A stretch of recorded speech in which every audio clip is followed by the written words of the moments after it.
Hé Jamy, tu t'es jamais demandé ce que ça faisait de vieillir?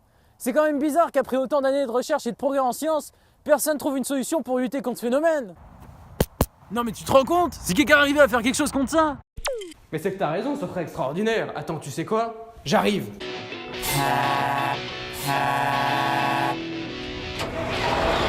Allez Marcel, fais tourner le moteur.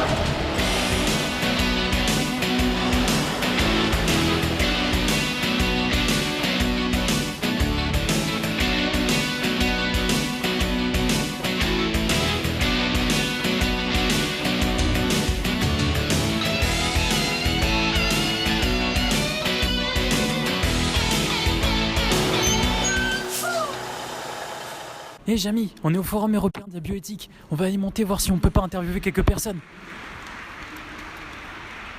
Alors je suis neurologue, j'ai travaillé à l'hôpital, j'ai un master 2 de neurosciences, donc je m'intéresse globalement à l'ensemble du système nerveux dans son fonctionnement. Nous sommes au forum plutôt post-humain, qu'on pourrait vivre éternellement.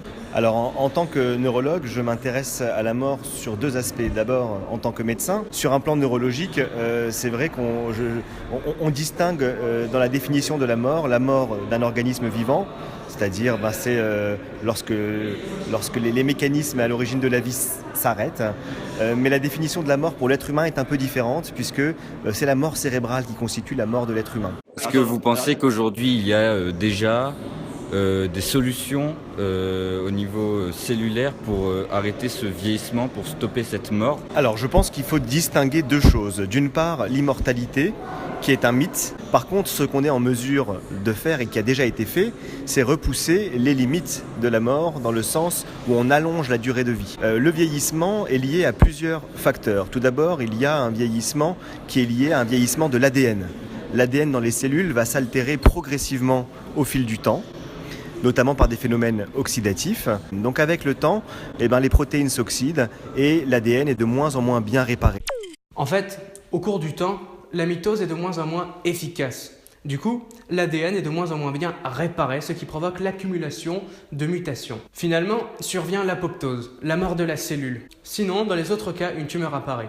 Et ces cancers, comme vous vous en doutez, vont altérer tout l'organisme de l'individu, pouvant aller jusqu'à sa mort. Il y a d'autres mécanismes, il y a ce qu'on appelle le raccourcissement des télomères. La sénescence cellulaire, c'est lorsque les cellules se divisent, les télomères, qui sont les parties terminales des chromosomes, vont progressivement se raccourcir. On considère qu'après une cinquantaine de divisions, les télomères sont suffisamment courts pour que le cycle cellulaire s'interrompe. Donc il y a différents mécanismes à l'origine du vieillissement. Il y a le mécanisme de l'ADN, mais il y a également les maladies, comme le cancer, qui vont venir altérer le mécanisme de la vie et induire des morts prématurées. Donc là aussi, si on arrive à limiter les cancers, on arrivera probablement à allonger l'espérance de vie, comme ça a déjà été le cas. Il y a d'autres pistes qui sont en cours de réflexion. Il y a notamment ce qu'on appelle les produits de glycation avancés, qui sont des éléments qui vont venir s'accumuler dans la cellule et participer au vieillissement. Et il y a aussi l'hypothèse d'une médecine régénérative, c'est-à-dire la possibilité de fabriquer des organes sur mesure avec des cellules souches. Et ça pourrait bien entendu permettre de limiter le vieillissement de certains organes. Quel est le but final de ce forum? L'objectif de ce forum, c'est vraiment de discuter avec le grand public d'un certain nombre de thématiques scientifiques qui vont faire l'objet d'enjeux majeurs pour les citoyens dans les années à venir. Les biotechnologies, l'intelligence artificielle, les nanotechnologies, les sciences cognitives sont autant de disciplines qui vont avoir un impact sur l'économie et sur la vie du citoyen. Ce forum de bioéthique sert notamment à se poser les bonnes questions sans forcément apporter des réponses, mais en apportant des questions. Pour résumer, ça fait des siècles que l'homme cherche un remède à la mort. Mais tout ce que l'humanité a réussi à atteindre, c'est de repousser les limites de la mort, c'est-à-dire simplement augmenter l'espérance de vie. Il existe plusieurs formes de vieillissement cellulaire. Il y a le raccourcissement des télomères, mais également l'altération de l'ADN, à cause de l'inefficacité de la mitose au fur et à mesure du temps. Le corps humain peut également être touché par des phénomènes extérieurs, comme les UV par exemple, ou d'autres formes d'agents mutagènes. En tous les cas, nous n'avons pas encore de vraies solutions à la mort. Tous les traitements aujourd'hui sont expérimentaux et rien n'est encore concret. Certes, nous arrivons à limiter l'altération du corps humain en prévenant et en traitant mieux les cancers, mais l'immortalité totale est encore un fantasme. Cependant, d'autres solutions sont en voie de développement, comme la médecine régénératrice avec l'introduction de cellules souches, ou encore l'introduction de protéines avec la NAD qui est testée sur les souris.